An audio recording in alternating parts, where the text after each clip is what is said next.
Hi, we're Hazel and Shaun Fannin and we run Fannin Racing.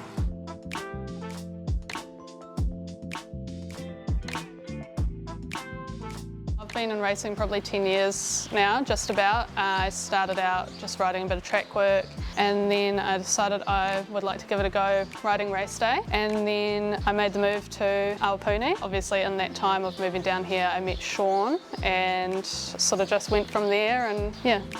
From Hastings originally, and good family friends with Sue Thompson and Mick Brown, and so that was my introduction into there and riding work for Guy Larry and Grant Cullen. And then out of school I moved to Wanganui to work for Kevin Myers. Yeah, he's sort of everything to my career, and slowly moved into training with a few horses, and then met Hazel, and sort of things have just gone from there.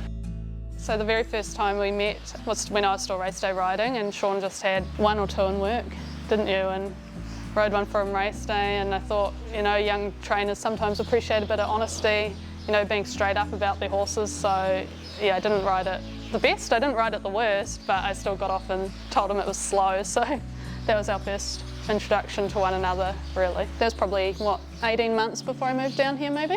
Sort of just started off riding at jump outs, and Shaun actually had a fall at Te Rapa. He was schooling one the day before the races, and then he got a bad head knock, didn't you? And then couldn't ride his horses for a week, so I went down and helped out and blossomed from there, I suppose. Became very good friends, used to play a lot of squash. That sort of was our first date, and then sort of, you know, outside of the racing we had a lot in common, and then went from there.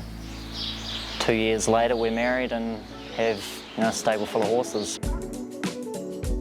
We have room for 30 horses here in the barn, and obviously we don't have that many in work. We sort of try and keep it around 15 to 20, sort of keep it to a number that we can sort of maintain. We have a water treadmill nearby, an 8-horse walker, a great swimming pool, and the track's right here, so it's all in a very central location. It works very well having all these horses and just a few of us, you know, we can get through them quite easily. It's not far to everything, and no, very grateful for it.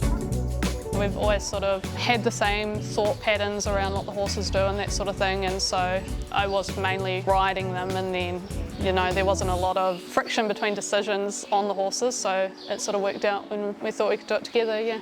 I never thought I'd train. We were actually talking about that last night. I never thought I'd end up training, but you do it because you love horses initially. That's what gets you in, and then I suppose that's what makes it sort of hard to leave. I think like once you're growing up in the industry or that, it's pretty hard to get out of. I mean, you've got some connection to a winner, whether that be a maiden to a more successful race. I mean, it's a huge thrill either way. Jesco and Hazel chauffeur have put him away here, 100 metres to go, and a very strong win here from the Finston Unso Bad My Sally, but Jesco wins as it likes. My highlight to start off with was our first winner. I was lucky enough, Hazel rode Jesco, so that was always exciting to get your first winner. But probably our biggest highlight was our first horse we took to Ellerslie and Sailor Jack on Avondale Cup Day, and he managed to win, so that was a big thrill. You know, always wanted to train to win at Ellerslie and take your first horse up there and win was a big thrill. And then me being a jump jockey to sort of have a couple of jumpers ourselves, and last season they both managed to win in limited start, so that felt quite good to sort of that we could do it ourselves, and that they came out and raced well. So I'm sure that they could go on with it this season as well. I think they've definitely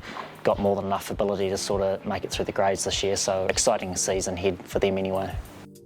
We do try to set goals at the start of every season. The one that's eluded us for the last 3 is a Cups race. Any sort of Cups race would do, but we haven't managed to get that one. And just we try to keep a relatively low strike rate, try and aim for a couple extra winners every year at the moment, just trying to set realistic, achievable goals for now. In terms of career, everyone wants to win big races. That's what gets owners involved and gets you up in the morning, is being involved with a good horse that can win good races. I feel quite proud if we keep a low strike rate. I mean, having a good strike rate is quite important. I mean, you can have a lot of numbers and horse just going around, but I think keeping a good strike rate sort of shows that you sort of can place them right, or that, or hits them to the race when you think they're ready to go. So that's sort of something we try and keep on top of anyway.